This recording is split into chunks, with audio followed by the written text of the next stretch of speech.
Hello once again. COVID-19, Catharism and guidance seems a strange combination, unusual trio, but it's hard to avoid the virus, the coronavirus, COVID-19 at the moment. Thankfully, here in Australia, New Zealand, Taiwan, a few other countries, we have it under control. Total lockdown very early, but it's still taken more than a month, virtually 2 months, to contain it.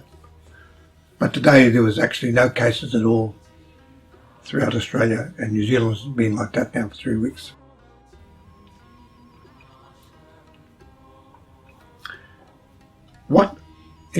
What I find interesting is that my guides, and I had a number of guides for quite some time, and they told me to move on and to go to a different group, somewhat higher level. And I said, I'm more than happy with the guides that I have. And I've mentioned who they were before, and anyway, I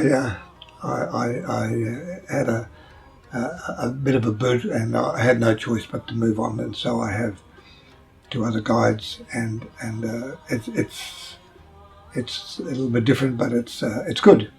But the thing is that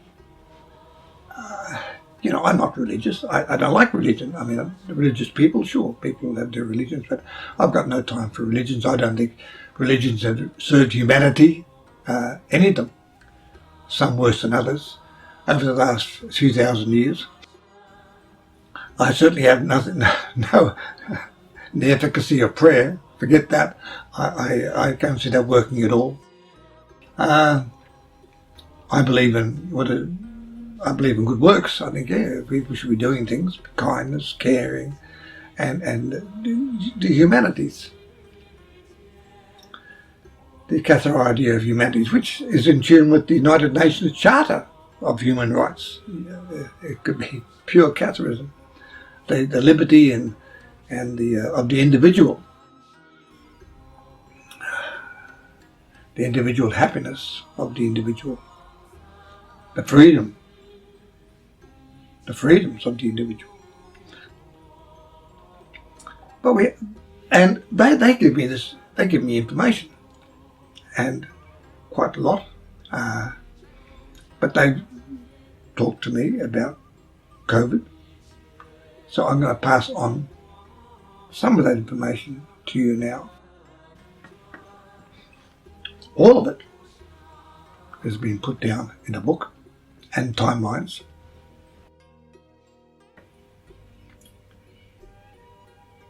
And as you know, there's previous videos on extinction, and I've given you the warnings, the 4 warnings set in poems, and I've set them out and I've sent it to you. And they said the world is reacting, and it's out to reduce the population of the world. The earth, to survive, has to do that. There's too many people to sustain it. I mentioned in the 3rd warning, the poem, that it says on the last stanza, exterminate the old. Well, this is COVID-19 for you.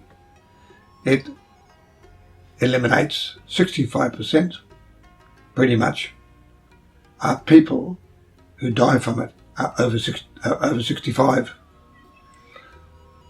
over 70. I'm lucky, I'm over 80. But, and that's come to pass. This is what's happening. So that was in 2018, that's 2 years ago.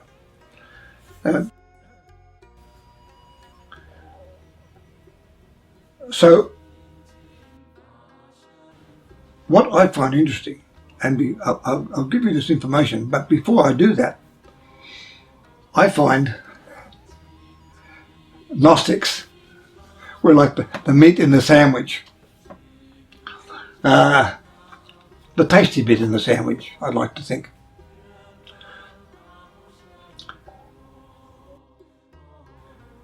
And Catharism, Cathars are Gnostics, but not all Gnostics are Cathars. The difference between the big difference between Gnosticism or Gnostics and Cathars, or present-day Cathars, medieval Cathars, if you like, present-day Cathar, is the fact that we, if you follow the Cathar path, you're serious about it, then you must gain contact, you must gain a connection with your spirit guides. And they're there for your physical, your spiritual and your mystical well-being. Not just the spiritual side, it's your physical side. They're there. And the whole point of, one of the points of Catharism is that you do get this connection. And there are people all over the world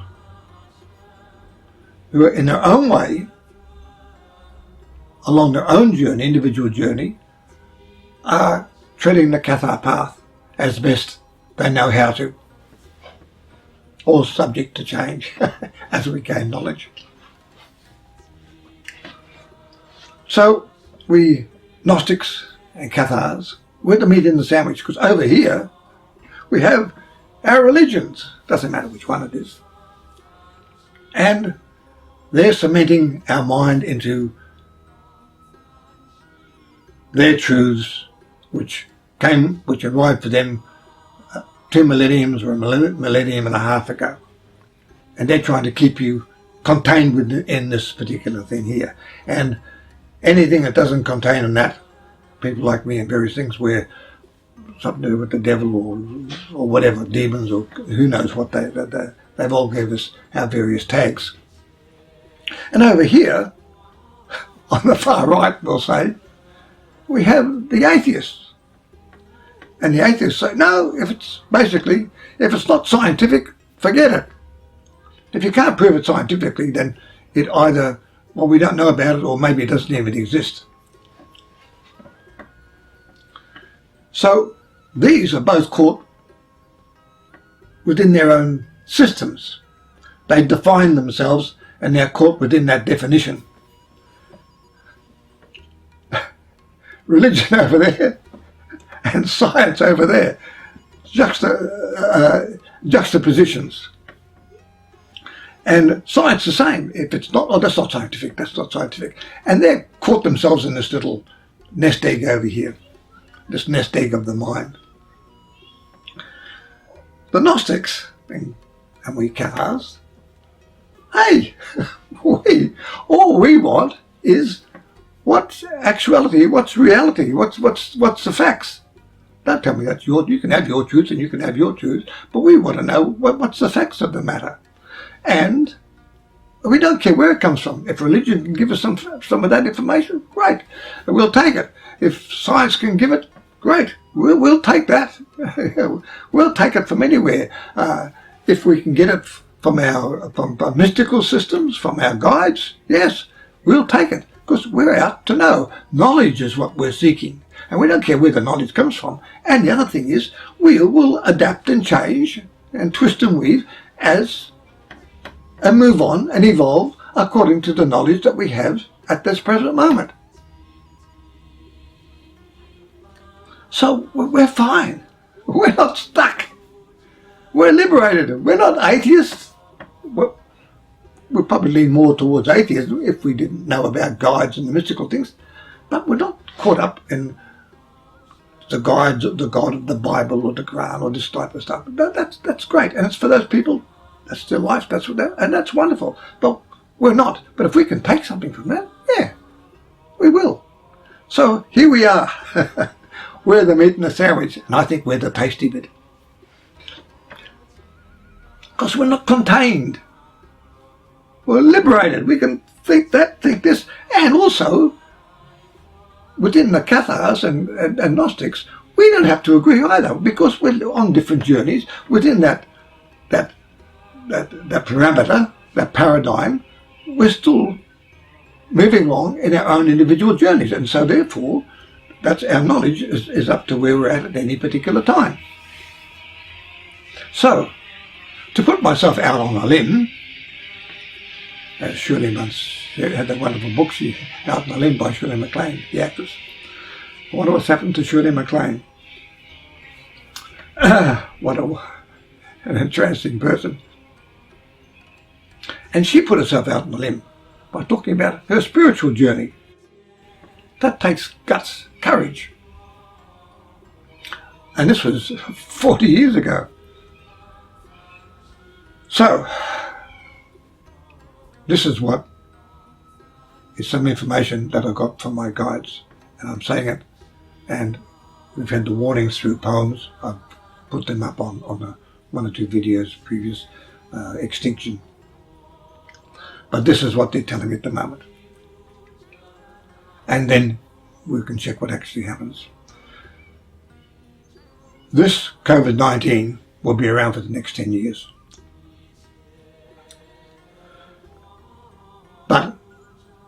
And there will be 4 successive waves, each one more infectious and more deadly than the previous. Again, COVID-19, the COVID one, will attack the elderly, the infirm, those with underlying medical conditions, but not so much the young or the other one. And for people who's really the survival of the fittest, I suppose, in many ways, because those who have a very healthy immune system don't even notice it. We have a person in our block, our unit, who got it, and he had a headache for a day, and he didn't feel well for a day, and this guy's in his 60s, and that was it, and he was positive. But he's a healthy guy. You couldn't kill him with an axe. So this is what's going to happen. During that time, it's going to take around 1 million lives over that 10-year span. Now, there will be other viruses.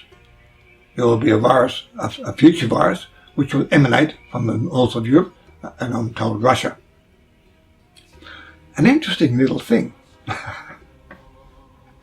Our friend Donald, he's saying, we should thank you, China, for the virus that they gave the world. Well, I don't think he's much of an historian, because if he goes back, they're called the Spanish influenza. They didn't originate in Spain. They got that name because a lot of people in Spain got it. It originated in Kansas in the United States of America around about 1918, 17. And then the American troops who went over, they were there for the last part of the war. All the major battles were not their fault, but that they bypassed the major battles, and they got involved in a number of battles. Any battle is big to the person being involved in it, believe me. And so one shouldn't say larger or smaller battles. But the American soldiers took that influenza. They took it to Europe, infected Europe. The fellow soldiers, different, and then it went all over Europe. And then they took it back to the United States when they were repatriated. And a lot of people in Spain died, and they called it the Spanish flu. Now, interesting about that one as well, 2 things. 40 million people, 50 million, I hear now, died. Not cases, 50 million died. But the people at that time were mainly between 16 and 25. Not the very young and not the very old. So this particular virus is attacking the very old. So this is my guide. They're telling me this. Right or wrong, we shall see. But they've got enough. All right, and they have enough confidence in me, and I have enough confidence in myself to tell you and anyone else who happens to be listening. That's out of my hands. if I could sing or dance or better looking, probably more people might look at the video. Anyway, beside the point. But also, I said, what about a vaccine? They said there will be vaccines, but they will prove to be ineffectual. They said what will happen is there will be various herbal medicines, tonics and various things like that, which will assist people to help build up their immune systems, and that will assist people to prevent them becoming infected. And basically those people who have healthy, which has been proven already, those who have healthy immune systems. A very close friend of mine, a daughter in London, got it. She was sick for a couple of days, and that was it. Her partner got it, and didn't even, he would have had it as well. Seeing they're sleeping together, and he didn't even get a headache. So, but these are very young and healthy people. But my guides also said they will give me a herbal formula, a Chinese herbal formula, and with that, what it does, it builds up the immune system, but it's mainly a Chinese tonic formula, which I'll give you. But I was instructed to pass that on to the CDC, the Centre of Disease Control in the United States of America, to the health department in England, France, Italy, which I've already done, and Australia. So I've sent them off now as to what they look, but it's given all the information. I'm giving you this information as well. I'll give it I got it as a Chinese formula, but I've given the Latin names, the proportions. Now, everything's different in different countries. In Australia here, I can pick up the herbal formula from a Chinese herbalist. I'll show you the formula. I don't bet you, if it's on the computer, you can take a screenshot, a screen photo, and print it out and take it to any Chinese herbalist, and they'll fill it out for you. In Australia, it costs around about $8 or $9 a packet. So 3 packets would be about $24.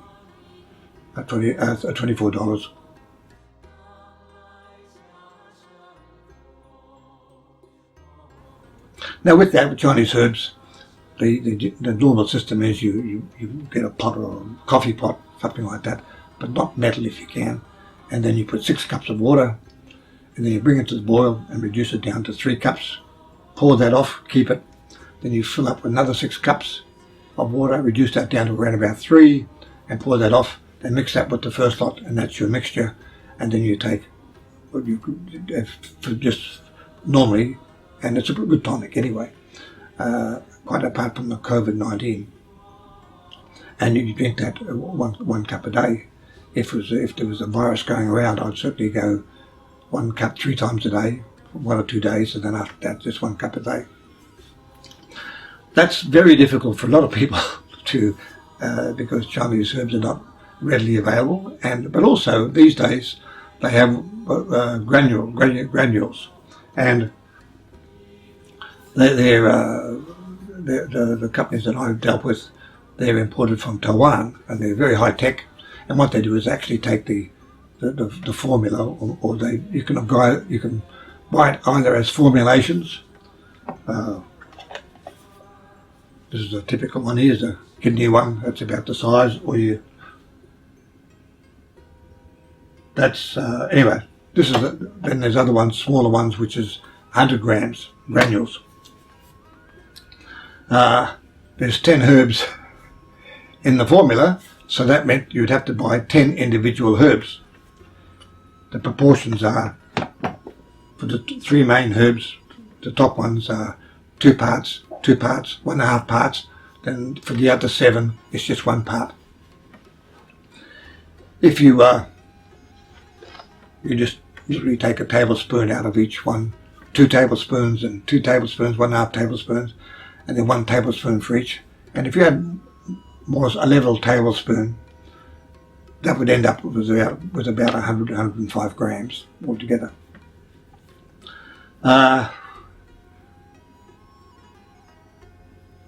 I'd say, because it's different in different countries, and going to a Chinese herbalist who can organise the granules for you, or if you bought them online, I'd suppose the maximum you should be up to would be 50 cents a gram.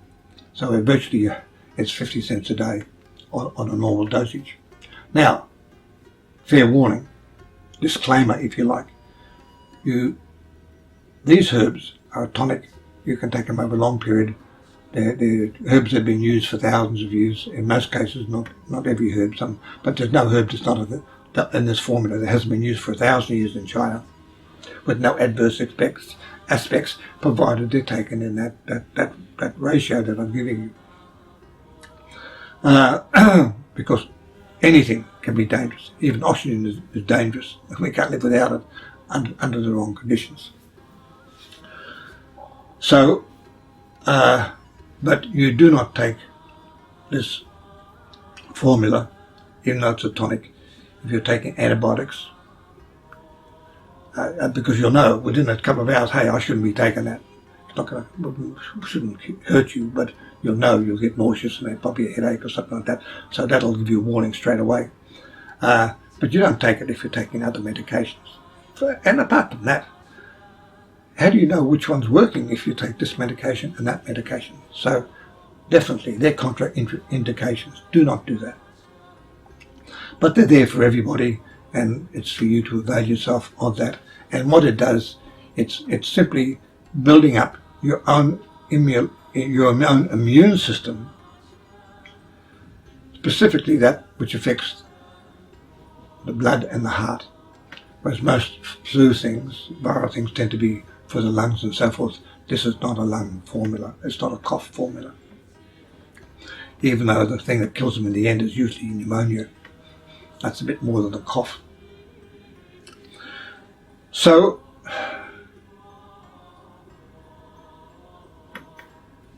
there's the information.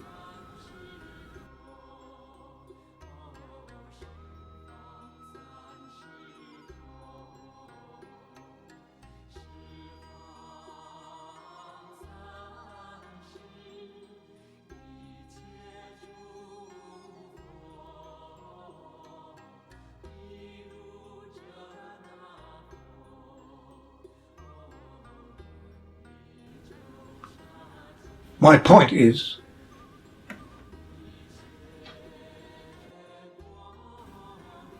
I'm not into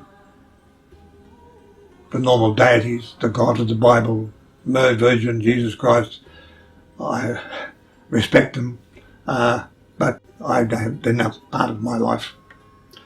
That applies to all the others, Buddha, deity, and you know, I've got wonderful friends who are Jews, Muslims, Christians, and they're all good, and they're fun, and I respect their religion, but I got no time for, I really don't have much time. I don't have much time for the efficacy of religion. I know it's people's hope, but I find it amazing that the scourge of people, like for instance in America, which is a very Christian country, and the blacks in America are very, very religious, and yet that's the very thing that these slaveholders and so forth that carried them off in their country, they thought they were doing the Christian thing. They were very good Christians, and I mean, with me, I think of the Catholic Church, and I think of the millions of people that have suffered through the Inquisition, and the Dominicans and these nasty people. Yeah, it's a really nasty business, the whole lot of it, as far as I'm concerned. And although I was brought up a Catholic, you know, I can't abide that religion at all. Just don't want to know about it. So, what I'm saying is nothing religious whatsoever, but it is mystical. It is spiritual, it is mystical. And it's from guidance. Your guides, everyone has guides. They're there, but in most cases, guides are sitting idly by because people are caught up in their religion or their science or whatever it is. And for whatever reason, whatever the reason lies behind it, they have not had the chance as yet, for one reason or another, to be able to even know about guides. I was ignorant about guides until by the age of about 50. Never even thought of them. I've heard of them, angels and guides and things like that, but that's certainly, and then it was brought into my life, and slowly, and it's been a very slow journey for me, waking up. And I hope it's a bit quicker for the rest of you, because it was slow for me. And but the thing is, they're there. They give you that information. They've given me so much information about what's happening to the climate, what's going to happen, and the time frame over which it's going to happen. And by the way, when I say this next 10 years, that's for COVID-19. The other viruses that will be impacting upon us, and one of them will be very, very deadly indeed. This will continue until the world's population, which is 7.5 billion at the moment, has been brought down to a sustainable number that is not going to harm the planet anymore with the overpopulation and overproduction. And the planet, in its own way, will be able to heal itself. To the Cathars, everything created that is animate and inanimate, that mountain, that tree, that animal, that human being, they all have a divine spark, a spark of the divine, not God, of the source, the creator, not the biblical God. Doesn't come into it.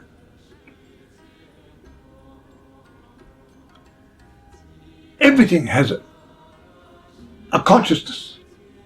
It's not our consciousness, but it's a consciousness. Planet Earth has a consciousness.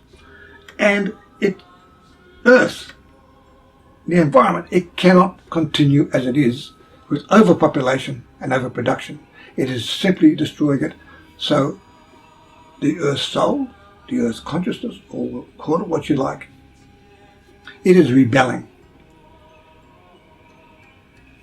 It says, cataclysm is my saviour, where many will die, but we will survive. So our human species will survive, but it will be the fittest of our species, the human species and other species. The fittest physically, but also spiritually. Because I don't understand how you could be really totally fit if you're just physically fit and not mentally and spiritually and emotionally fit as well. You don't need religion for that, but you do need a spirituality. So,